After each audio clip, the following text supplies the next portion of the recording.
বিরিয়ানি আমরা কম বেশি সবাই পছন্দ করে থাকি, কিন্তু বাজারের কেনা রেডি মশলা থেকে বিরিয়ানির যে সঠিক টেস্ট এবং ফ্লেভার এটা কিন্তু পাওয়া যায় না। হ্যালো এভরিওয়ান, আসসালামু আলাইকুম, welcome to cook with Afroza blog channel. আশা করছি সবাই ভালো আছেন। আজকের ভিডিওতে আমি দেখাবো পারফেক্টভাবে ঘরে তৈরি বিরিয়ানির মশলা এবং এই মশলা কিভাবে বছর জুড়ে সংরক্ষণ করা যায় সেই টিপসও এই ভিডিওতে বলবো। আশা করছি আজকের ভিডিওটি ফলো করে যদি বিরিয়ানি মশলা তৈরি করে বিরিয়ানি রান্না করেন, এর টেস্টটা অনেক গুণে বেড়ে যাবে। বিরিয়ানির যে সঠিক একটা ফ্লেভার এবং টেস্ট সেটা পেয়ে যাবেন। তাই ভিডিওটি স্কিপ না করে সম্পূর্ণ ভিডিও জুড়ে সঙ্গে থাকুন এবং ভিডিও শেষে আপনার মূল্যবান মন্তব্য রেখে যাবেন। ভিডিওটি ভালো লাগলে অবশ্যই লাইক, কমেন্ট, শেয়ার করবেন। বিরিয়ানি তৈরি করার জন্য এখানে আমি প্রথমেই নিয়েছি ধনিয়া, আস্ত ধনিয়া নিয়েছি, এখানে 6 টেবিল চামচ নিয়েছি।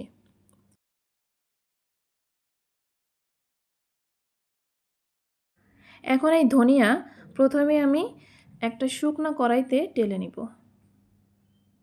অর্থাৎ কিছুটা ভেজে নেব। বিরিয়ানি মশলা তৈরি করার জন্য এখানে আমি আরও নিয়েছি 2টো জয়ফল, 2টো নিয়েছি স্টার অ্যানিস বা তারা মশলা, আর নিয়েছি 1 টেবিল চামচ জয়ফল,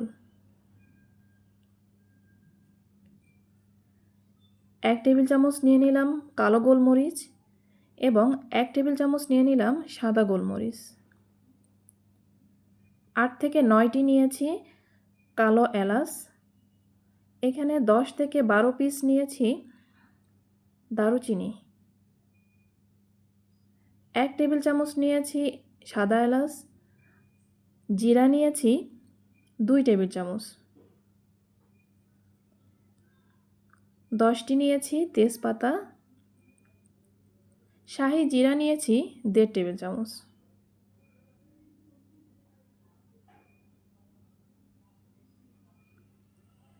শুকনা মরিচ নিয়েছি 10 থেকে 12টি। এখানে শুকনা মরিচ কিন্তু আমি কিছুটা শুকনা কড়াইতে টেলে তারপর দিয়েছি।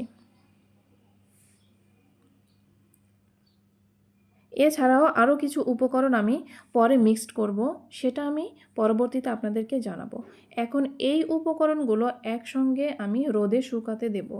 আপনারা চাইলে এটা চুলোর নিচে দিয়েও শুকাতে পারেন। যত সময় না এই উপকরণগুলো একদম মচমচে না হয়ে যাবে তত সময় রোদে শুকিয়ে নেব। এখন দিয়ে দিচ্ছি 1 টেবিল চামচ মৌরি। এই মৌরিটা আসলে প্রথমে আমার ছিল না, পরে আমি এটা অ্যাড করেছি। মৌরি দিয়েও আমি 2 থেকে 3 ঘন্টার মতো রোদে শুকিয়ে নিয়েছি। রোদে শুকানো হয়ে গেছে। এখন এই শুকনা উপকরণগুলো গুঁড়ো করে নিব। আমি এখানে ব্লেন্ডার জারে গুঁড়ো করে নিচ্ছি। প্রথমে আমি এখানে দারুচিনিগুলো দিয়ে দিচ্ছি, একটু ভেঙে দিয়ে দিচ্ছি, কেননা এই দারুচিনিগুলো একটু শক্ত, তো একটু ছোট ছোট করে দিলে দ্রুত গুঁড়ো হয়ে যাবে।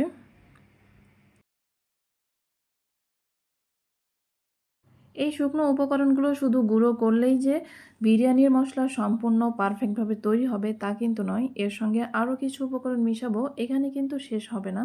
তো ভিডিওটি দেখতে থাকুন, সম্পূর্ণটা বুঝতে পারবেন। বিরিয়ানির স্বাদ পারফেক্ট বানানোর জন্য একটা গোপন টিপস আছে, সেটাও শেয়ার করব আজকের ভিডিওতে, সেটা দেখতে থাকুন, কিছু সময় পরেই বুঝতে পারবেন। মশলাগুলো ভালো করে গুঁড়ো করে নিচ্ছি।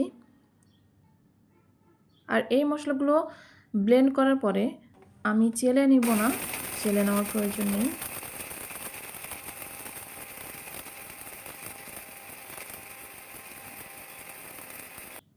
মশলাগুলো গুঁড়ো করা হয়ে গেছে।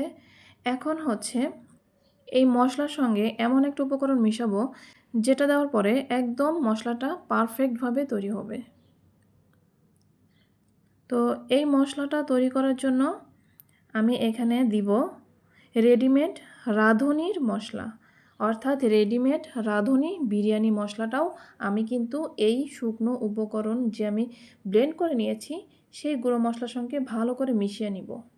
কেননা এই শুকনো উপকরণের সঙ্গে আমি আদা রসুনের গুঁড়ো দিইনি, আর তাছাড়াও যখন আমি বিরিয়ানি রান্না করব তখন কিন্তু আদা রসুন বাটাও আমি দিব বিরিয়ানিতে। তো এইভাবে মশলাটা তৈরি করলে কিন্তু বিরিয়ানির পারফেক্ট একটা স্বাদ পাওয়া যায়। আর যে গোপন টিপসের কথা বলেছিলাম এই মশলার, এটাই হচ্ছে সেই গোপন টিপস। এখন এই মশলাটা মিশিয়ে নিব। আর মিশানোর পরে আপনারা চাইলে একবার আবারও ব্লেন্ড করে নিতে পারেন একদম লো স্পিডে। তো আমি চামচের সাহায্যেই ভালো করে মিশিয়ে নিব।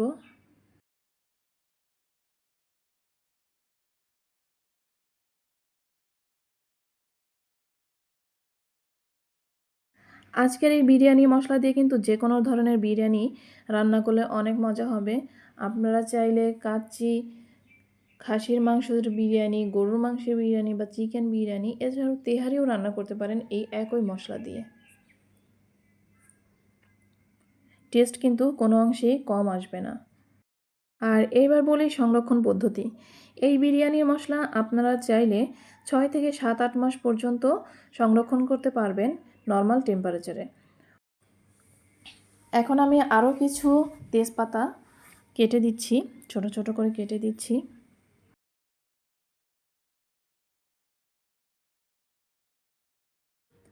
ভালো করে মিশিয়ে নিব। এবার একটা শুকনো জারে আমি এই মশলাটা সংরক্ষণ করব। আর এই মশলা আমি নর্মাল টেম্পারেচারেই রেখে দিব, ফ্রিজে রাখার প্রয়োজন নেই, এমনিতেই এই মশলাটা ভালো থাকবে।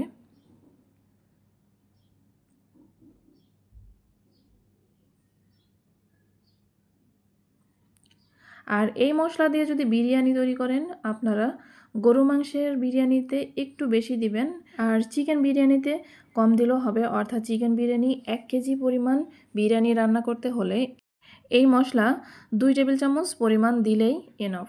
আর গরু মাংসের বিরিয়ানিতে একটু বেশি লাগবে, সেক্ষেত্রে 1 টেবিল চামচ বা 1.5 টেবিল চামচ একটু বেশি দিবেন।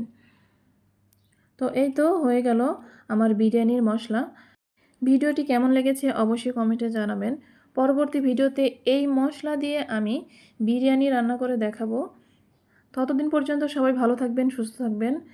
আর যারা আমার চ্যানেলে আজকে নতুন এসেছেন অবশ্যই আমার চ্যানেলটি সাবস্ক্রাইব করে পাশে থাকা বেল আইকন প্রেস করে দিবেন, যেন নতুন কোনো ভিডিও আপলোড করলে আপনাদের কাছে নোটিফিকেশন পৌঁছে যায়। ভিডিওটি এখানেই শেষ করছি। আল্লাহ হাফেজ। আসসালামু আলাইকুম ওয়া রাহমাতুল্লাহ।